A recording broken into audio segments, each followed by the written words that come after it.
Hello, my name's Ben Elliott. I'm an ARDS instructor. I run under the banner of trackdayinstructor.co.uk, and this is a video to help Academy competitors look for Curborough.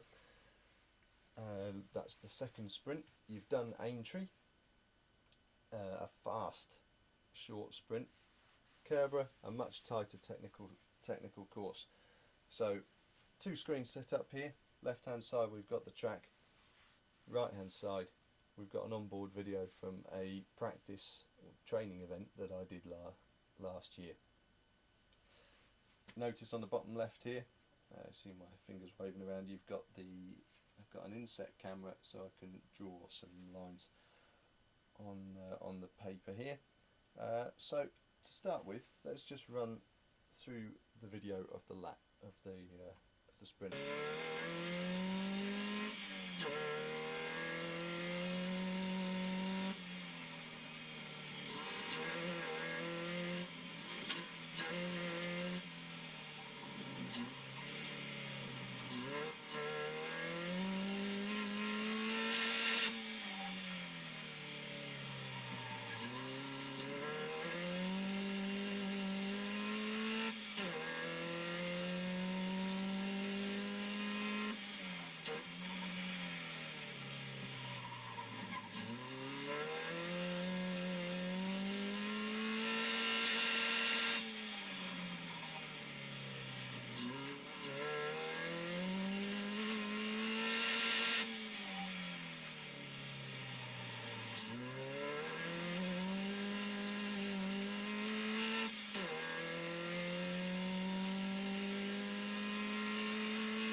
Okay, let's zoom that back to the beginning.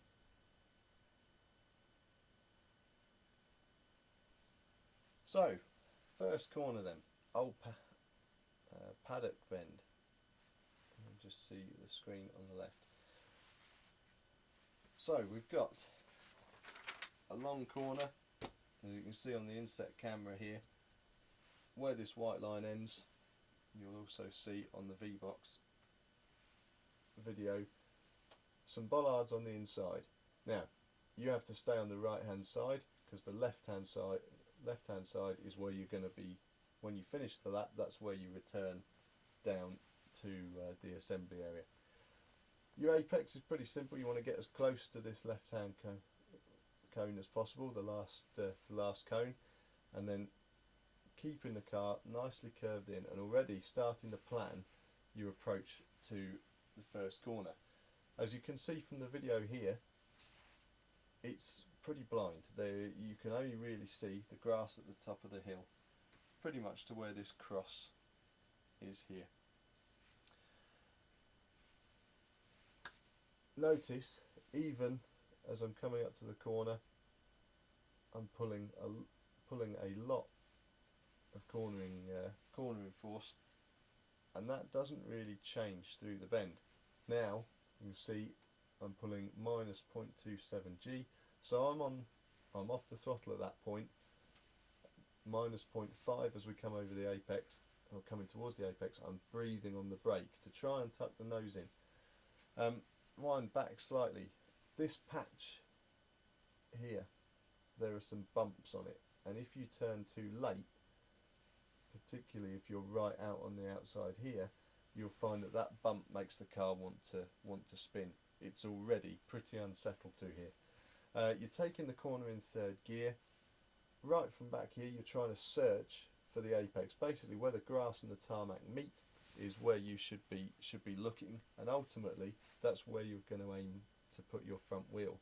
Although we can't see it on the video, there's a bollard small bollard right at the top of the hill. We'll see it here. You just see it coming into view, and you can see that from a bit further back, but don't always rely on it because the person that ran in front of you may well have knocked it over. So you're coming in, trying to use as much of the curb as possible, and bearing in mind that you've got a right-hander coming up.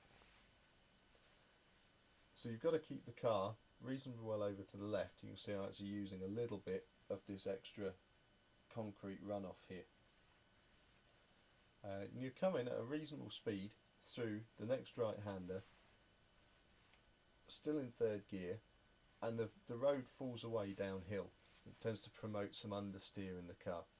So as you're coming in towards the curb, you'll start to feel that understeer and you'll have to back off the throttle a bit. Notice I'm using the curb here, and you'll have heard on the video I actually ran off the end of it and had to lift off because the car didn't enjoy having its right front wheel a little bit on the grass. You're running out to the outside, still in third gear, coming up to the molehill chicane. This chicane here, we can see you're turning in from pretty much just before the end of these dotted white lines on the left hand side. Having a look in on the video, you can still see the rest of the corner. You can see the apex on the left hander here.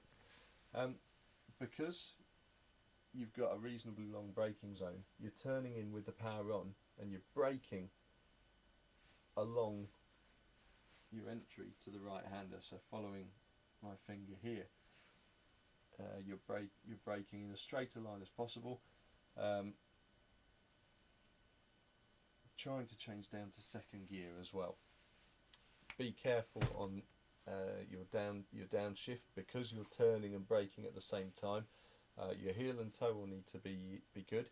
If you can't heel and toe yet, then you need to do your gear change quite early and bring the clutch in reasonably progressively so that you don't lock the rear wheels and cause the car to get too far out of shape. As you're getting towards the end of the curb, that's where you'll be softening off the brakes and preparing the car to turn into the left. Again, you've got the curb and then a big earth bank, so you can just about see on the inside. There's a little bit of room to use just over the top of the curb, but any further than that and the car is going to be at quite an angle. Your slowest point pretty much at the end of the curb, trying to get on the power. You'll see mine slightly after, and accelerating now through this next right hander. Again, you're aiming to get the power on and be able to keep it on. Another curb here, you can make use of that and let the car wander out. You'll have heard on the video me staying in second gear and not changing up to third, and the car hitting the rev limiter towards the end of this straight. On this practice day, we did several runs trying staying in second and shifting up to third, and we found that it took longer to change from second to third than the benefit you gained from going up to third gear. It was more time efficient to stay on the limiter in second. So as you're coming up to the next corner, you've got a long curve. We'll put it on the big monitor as well. There we go. You've got a big long curve to the corner. Your apex somewhere round near the end of the curb on the inside, but a soft corner that tightens up on you, so it makes braking quite tricky. Click on the right one. As we move the car forward, we can see as we come up to the corner here, we can see this curvature going round. So what I'm having to do here is, instead of brake with the outside of the track, in order to get to a good turning point and still be able to brake late, as we can see on the inset camera on the bottom left, I'm actually shortcutting across the track. That gives you the benefit of being able to brake a bit later. If you take your braking zone here to here on the outside before having to let go and curve in, if you diagonal it, you can brake a little bit later and still be in a straight line. Makes this curve slightly tighter, but again, you pay off in being able to brake later. You're then coming off your brakes as you get towards the outside of the track, but staying off the power for the moment. You need to let the car tuck in and you can see the speed coming down quite gradually. You can see here's 36 down, 39 down to 36, then 34. So the engine is still doing a little bit of braking work as you're turning in. That keeps the weight down on the nose. It gives you more steering. You're turning tighter and tighter as the speed washes off, and then just before you get to the end, you're starting to get on the power and you're trying to get on it. At this point, you should be looking out to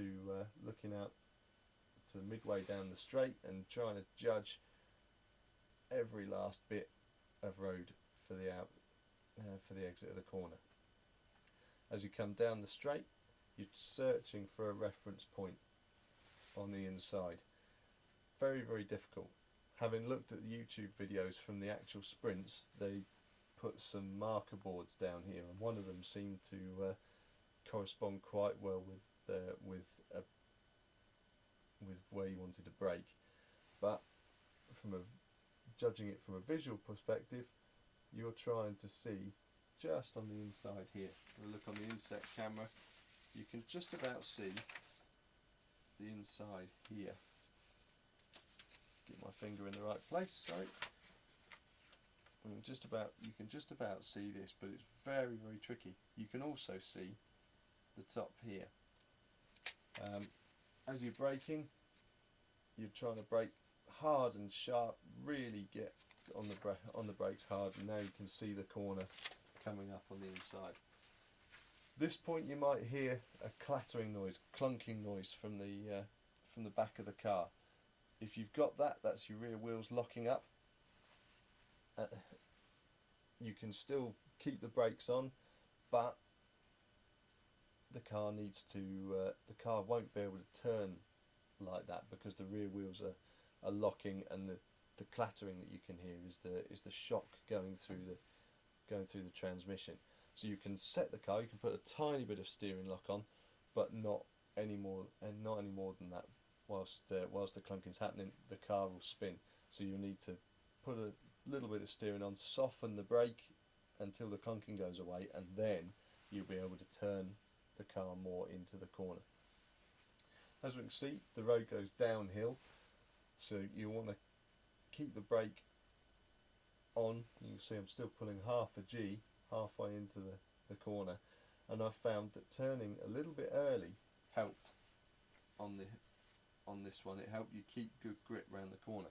It's very easy to spin on this bend, and we found that if you turned late and sharp, it made it easier to spin the car, whereas if you turn very slightly earlier and more gently,